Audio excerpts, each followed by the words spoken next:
10 rounds of boxing between two of the middleweight division's deadliest punchers. Introducing first, fighting out of the blue corner, wearing the light blue trunks and weighing in at 163 1/2 pounds. He's fighting out of Miami, Florida, and brings an outstanding professional record, 27 victories, 24 by KO, 3 defeats, and 1 draw. Ladies and gentlemen, ranked number 6 in the world by the IBF, introducing Glenn Big Bad Wulf. And his opponent across the ring in the red corner, wearing the black trunks with red trim and weighing in at 164 pounds. Fighting out of Pensacola, Florida, this 1988 Olympic silver medalist is undefeated as a professional with a record of 20-0, 19 by KO. Ladies and gentlemen, ranked number 2 in the world, Roy Jones Jr. All right,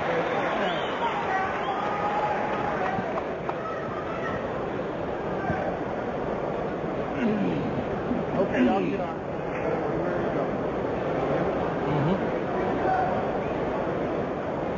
Okay, gentlemen, I've given you both your instructions prior to this fight in your respective dressing rooms.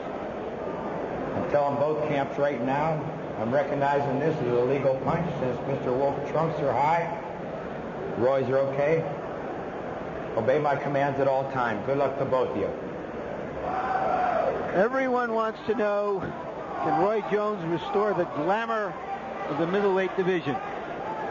We should get a clue tonight.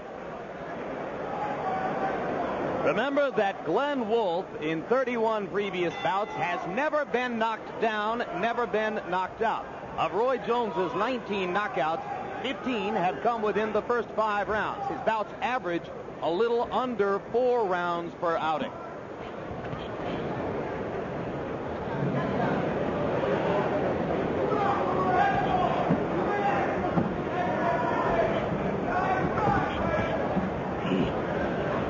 Roy Jones is trying to get him to come forward so he can instigate the fight. He seemed to function better trying to get out of the way of harm, countering you with punch power.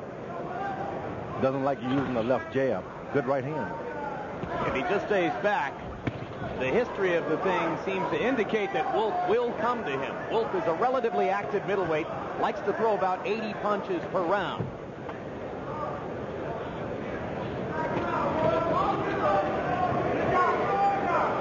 The only thing I see missing out of Jones' arsenal just doesn't have an active left jab. He's got proper height, proper power, but he doesn't use the jab a lot, only to instigate a right hand. He's very fluid with it, though, George. When he throws it, it's effortless for him to triple up with the jab. Some fighters have to think about it. With Roy, it's just natural. Yeah, but a jab has got to be a punch to knock a guy off balance, not just to throw a right hand or hook on. That's what he does. He just pause the throw. He whacked away with a right to the body and sneaked it under Wulf's elbow. Now he lands with an overhand right. Wulf, for the most part, staying behind a tight defensive package early.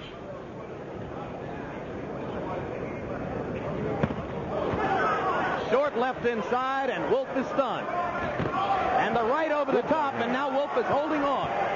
Glenn Wulf has never been knocked down, but he's probably never been in against a 160-pounder with the power of Roy Jones.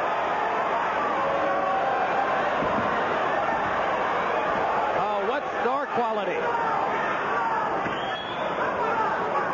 Jones just now beginning to get warmed up.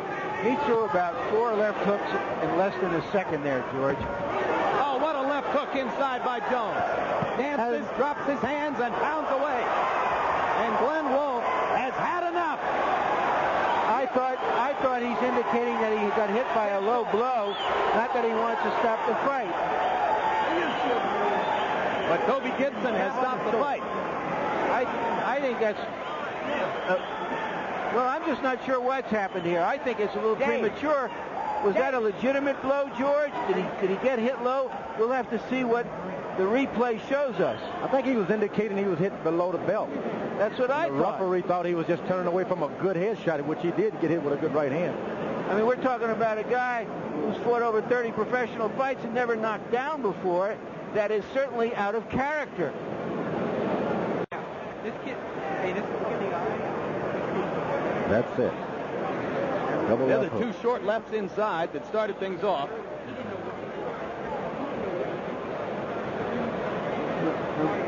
Let's see if we can find this punch that hurt Wolf. Was it a legitimate punch? In the body. It was not below. No, that was not low. It was not low, but he tried to indicate that to get this rest. Well, it looked like all along that Glenn Wulf had a concrete jaw. Now it turns out he had a glass stomach. Or a glass liver. I think he's never been in a ring with a guy that could hit that well in the middleweights. He just is something strange. Every now and then they come along like that. He has near supernatural punching power. You know, we're talking about a guy in Wolf who wants to trying to get away from the crossfire of guys shooting guns. 2 bullets caromed off his head. I mean, this guy's tough. He was actually hurt earlier, and he just didn't recover. All right, now Wolf goes across the ring to congratulate Jones, who has the tuxedo back on, and we go up to ring announcer Michael Buffer for the official decision. Ladies and gentlemen, referee Toby Gibson has to step in and stop the bout. The official time, 2 minutes, 23 seconds of the very first round. He's still undefeated. Ladies and gentlemen, the winner by TKO, Roy Jones Jr. And George, according to punch stat numbers, Roy Jones landed 71% of his power shots, meaning every time that he was throwing a left hook or a right cross, he was landing 7 out of 10 times. And there are the total punches. You see that Jones threw 66 and landed 30 of them. Roy, what did you see happening there? Why did he give up that quickly? A fighter who is not known for it. Well, when he came out, you know, he was throwing nice sharp punches at first, but he quickly found out that he was much outclassed. He couldn't even get close to me. Then I was hitting him so much, and I was so much quicker than he was until it was starting to disencourage him. So when I hit him with a body shot, he really didn't even expect a punch, and that body shot took a lot out of him. Well, he may have a concrete jaw, but I think you found some glass in his stomach there. I would have found some in his jaw, too. First, I'd like to thank God for giving me the opportunity. I'd like to say hi to my mom right back at home, Mr. C, my cousin, Shantae, and Robert down in Daytona, my next door neighbor, Donna. Jay, I told you. All right, Roy, were you determined to come out here tonight and do something dazzling as a way of proclaiming that you are finally ready to go for a title? Not necessarily. I just came out here to do what I do best, and that is perform for all the people. See, right now, you know, people just not getting the opportunity to see as much performance as they tell us what you see here at the end of the fight. Right there, I see the body shot, because he had been looking for the hook, right? And, yeah, I knew he had quit then, because I was put a good body shot on him. But every time he looked for the hook, he was scared of my hook, mainly because I caught him one early. So he started definitely overprotecting himself for it. Now, you say you weren't looking to dazzle everybody, but you came out in this dazzling semi-tuxedo. You came out with tassels on your shoes. Certainly you were trying to do some kind of showbiz thing here. Well, me and my teacher, my former high school teacher, Ms. Law, she always gets together and does a wonderful job. Thank you, Ms. Law. And, you know, I mean, I can't help it. She dressed me the best. I can't win one thing, best dressed. I mean, I win nothing in boxing, but I can win best dressed. So you're saying your high school teacher dresses you for every match or just for this one? She dresses me for every match. That's why I always look so good. So maybe she had the premonition that this was a sort of formal coming out party for you. Maybe she did, and if she did, then welcome. Thank you, Ms. Law, because you did a good job. We got Bill Morris and Steve, too. I forgot about them. All right, what's next? James Toney has indicated that he is going to abandon his 160-pound championship to continue to fight 168 pounds, win or lose against Iran Barkley. Where does that leave Roy Jones?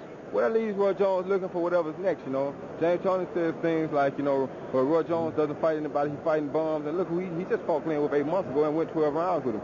So, you know, I ain't sure what James Toney's trying to do. When I see him, he never says any of these things to me. What's next for me, I'm not really sure, but we'll go back and talk things over, see what's going to happen. It could be a possibility of me moving up to 168 and fighting. It don't make me no difference. Thank you, Roy Jones, very much.